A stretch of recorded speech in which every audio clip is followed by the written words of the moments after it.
Hey guys, it's Jamie here. I hope you're doing well. Today I wanted to talk about something pretty fun, something that I really enjoy being, and that's being wild and free. I'm a pretty cheeky guy at heart, for my friends that know me. I like to play, I like to have fun and enjoy life. Who doesn't? But yeah, being wild and free, you know, like for me, being wild and free used to mean about having freedom in my story, freedom in my life, and I used to chase it, you know, I used to think that being free meant how much money I had or the relationship that I was in or wasn't in or, you know, the job that I had or didn't have. You know, it was all about my freedom looking some way in my story. And if it looked like I had freedom in my story, then I felt free, you know. But as I went deeper and got to connect with myself at a deeper level, I found a true freedom. A freedom that goes beyond our stories, a freedom that's always there, a freedom that you and I have in this very moment, something that's never missing and something we never lack. This freedom that I'm talking about, as I said, isn't found in your story. It isn't found in what you do or don't have or what you have happening or not happening in your life. It's found now, in this moment, this freedom. And you know, as I talk about it, I can feel it makes me smile and be quite cheeky because I don't know, it's just a feeling like there's nothing happening in my life right now in this moment that that's causing me to feel free. It's just that in this moment I am being myself, and that is true freedom. To be yourself, to be able to connect with yourself and know that for no reason you feel free. See, for a long time I was making choices in my life to become free. And the reason why I did that is because I didn't know myself.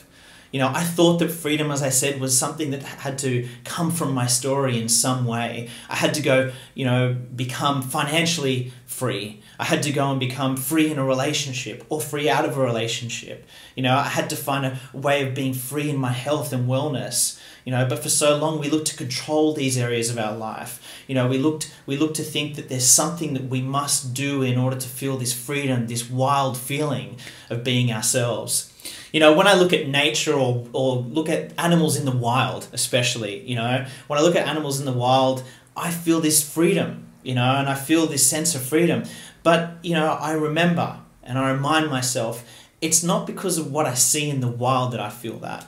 The truth is that what I'm feeling is the freedom, the wildness within myself. It's already there. I'm feeling it, and it's being expressed through what I see in the world.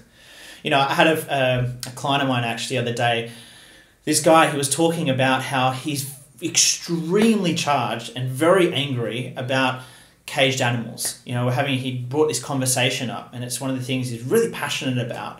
And he's on a bit of a crusade, you know, and what he does as well, part of what he does to support animals not being caged in. Anyway, he was going on about it, and to the point where, like, you know, you could see that it really affected him. He had, you know, his face was going red. I could see the veins in his neck starting to pop up, and I was like, whoa, okay. So anyway, he took a moment, and I said to him, look, can I be really honest with you? I understand what you're talking about. I understand the story and what you're expressing. I totally get that, but let me be brutally honest with you. Are you okay with that? And he's like, yeah, okay. You know, give it to me. It's what I'm here for. So anyway, and I said to him, look, what you see in the world, what you see in a caged animal is not about what's happening for that animal. What it's about is about what you're feeling already within yourself. Where are you in your life feeling caged in? Where are you in your life not being free?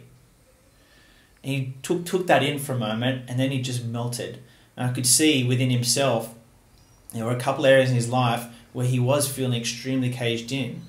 You know, because he had given his power away to life. He had given his power away to thinking it was because of his story that he had to find freedom. When we do that, we separate from ourselves. We separate from the part of us that I said before is always free.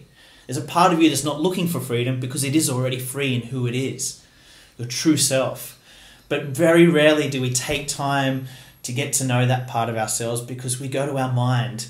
You know, I'm talking about the ego here. We let the ego run our lives and think that freedom's something we got to go get. We think that freedom's something we got to obtain, and furthermore, it's something that can be taken from us. But the truth is, it can't. You know, it cannot be taken from you. You are free. You were born free. You were free before you were even born. Another conversation. But the truth is, you are free. But very few of us are living like that. We are really more so looking to our story, and that's where we lose ourselves. So anyway, look, I just wanted to share this little insight, and talk about this wild and free feeling. It's something that I definitely feel within myself, and it's one of the things I love sharing with people, awakening to what's already there. It's not about changing, improving, or fixing your life, or yourself having to change, improve, or fix, or go get the next tool or process or whatever. It's just for you to awaken what's already there. There's nothing wrong. It's just about you connecting with what's already there. It's about you just being brutally honest with yourself. Taking yourself out of the story and coming home to who you truly are. Anyway, I hope today has reached inside you and maybe stirred something up and got you questioning and pondering a little bit about yourself and your freedom. Maybe how wild you are being or not being in yourself. But anyway, look, take care. Lots of love. Until the next perfect moment. See you later.